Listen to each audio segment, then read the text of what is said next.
Hello everyone, welcome to your online music class. In this video, we are going to learn one filler.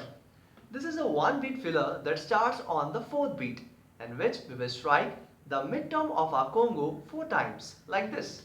4 and 4. Make sure you start with your left hand. 4 and up. With little more speed.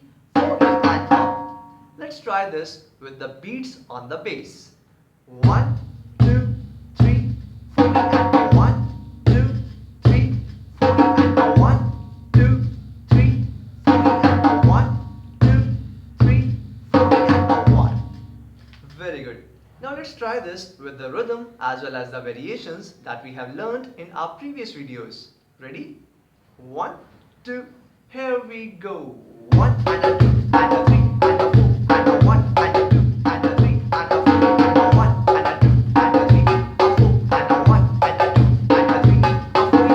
and a 2 and a 3 a 4 and a 1 a 2 and a 3 a 4 and a 1 a 2 and a 3 a 4 and a 1 a 2 and a 3 a 4 and a 1 a 2 and a 3 a 4 and a 1.